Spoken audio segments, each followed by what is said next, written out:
Merriam-Webster defines a psychopath as someone with an egocentric and antisocial personality marked by a lack of remorse, an absence of empathy, and often criminal behavior. Psychopaths aren't made by their environment, they're born. What changes from neighborhood to neighborhood isn't how many psychopaths exist, it's how their behavior gets read. In communities shaped by poverty, violence, and instability, traits like fearlessness, intimidation, and emotional detachment don't always get flagged as dangerous. Sometimes they get admired, sometimes they get rewarded with power. The Wire doesn't glorify this, it studies it, showing how these traits can become survival strategies, letting people with psychopathic tendencies rise with less scrutiny and sometimes real status inside their world. With that in mind, here's our character analysis of the top 5 Wire characters we believe show the strongest psychopathic traits. Number 5, Kenard, the emerging threat. We start with the most disturbing entry on this list, precisely because he's still a child. Kenard's animal cruelty, his fascination with violence, his complete lack of fear, these aren't just troubled kid behaviors, they're callous unemotional traits, the exact markers researchers look for when trying to spot psychopathy before it fully forms.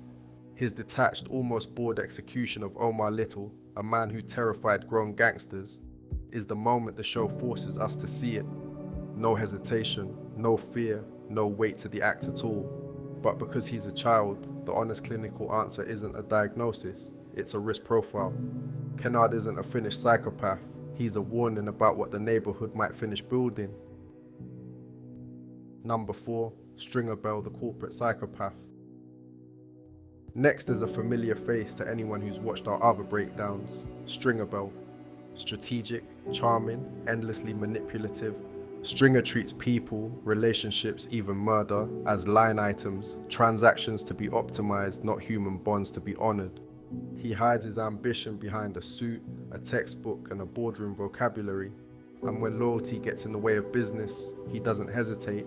He orders the death of his best friend's own nephew and justifies it with 4 cold words. It had to be done. He'll betray anyone if the math says it's the right move, even turning informant on the man he grew up with, because in the end, Stringer answers to no one but himself.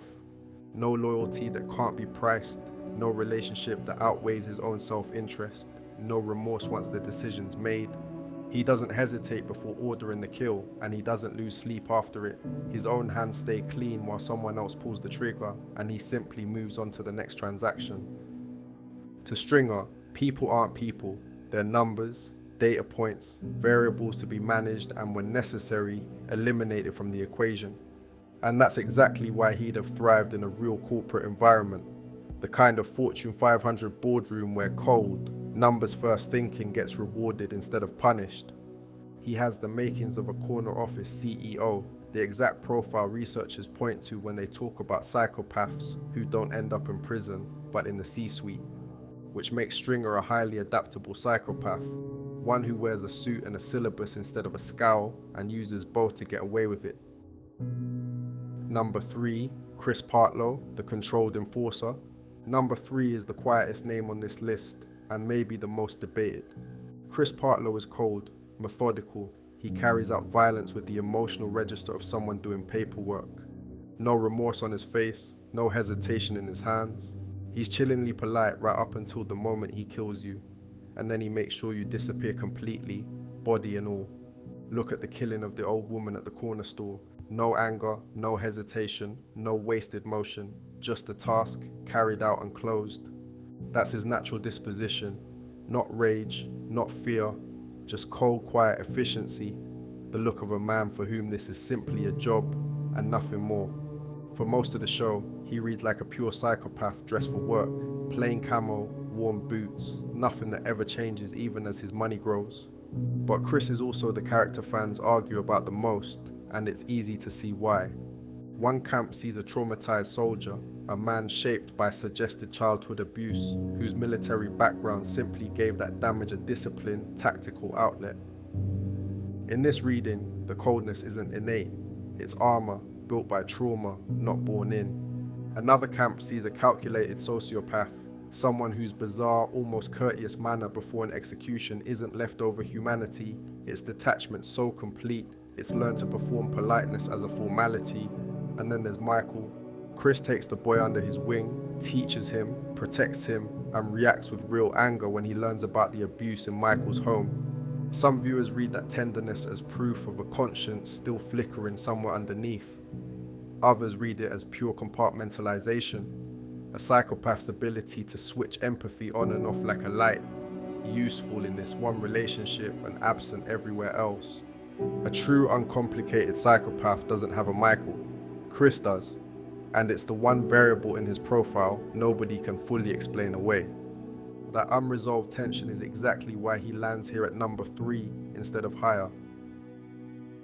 At number 2, we have the character who might be the purest archetype of psychopathy on the show, even if he's not the most dangerous overall. Brother Mouzone is polite, disciplined, well-read, well-dressed, and always in complete control of the room. And underneath all of that, a man capable of extreme violence without a flicker of hesitation. He doesn't kill out of rage, he doesn't kill out of fear. He kills the way an accountant files taxes, because it's the job, and the job gets done. Take the way he handles Cheese, a low-level dealer who's overstepped onto his turf. Mouzone doesn't fly into a rage. He calmly identifies the threat, shoots him once with a less lethal round just to make a point, and then coolly explains exactly what's waiting in the chamber next time. A custom-loaded round built for maximum damage. That's the whole method in one scene. Violence used with surgical precision, dosed out exactly as much as the situation requires, and explained to the victim like a terms of service agreement. It's not rage, it's not fear, it's leverage, delivered on schedule. And what makes him even more unsettling is where his menace actually comes from. He's not just muscle with a gun, he's an educated man who reads the New Republic, The Atlantic, and Harper's every week, and who makes the pointed argument that the most dangerous thing in America isn't a weapon at all, it's an educated black man with a library card. That calm, that discipline, that total absence of emotional cost. It's the clinical picture of psychopathy dressed up in bow ties and reading glasses. Mouzone doesn't need to intimidate you, he simply is intimidating, the way a closed door is intimidating when you don't know what's behind it. And that brings us to the top of the list. There was never really any competition. Marlo Stanfield is power without personality, control without connection. His very first scene on the show tells you everything. Bubble's sidekick Johnny is being held at gunpoint by Marlo's own driver over nothing at all, and Marlo doesn't even break stride. He just says flatly, do it or don't, he's got somewhere to be. A human life hanging in the balance, and it doesn't even register to him as a decision worth pausing for. Go back to season 3, the episode Moral Midgetry. At a bar, a woman named Devon leans in and tells Marlo she likes his eyes, says they're like cat eyes, watchful, unblinking, something wild sitting very still, and nothing shows it colder than what he does to Devon. She'd slept with him as part of a setup, and when Marlo figures it out, 2 shots to the chest, and then, once she's already down and clearly finished, a 3rd bullet through the mouth. Chris, standing right there, simply tells him afterward that it was necessary. No anger in the act, no satisfaction either, just completion. The same eyes she once called beautiful are the last thing she ever looks into. He doesn't want respect the way Avon wants it, or legitimacy the way Stringer wants it. He wants dominance, full stop. And he treats every person around him as a piece to be moved or removed. Body Broadus learned that the hard way.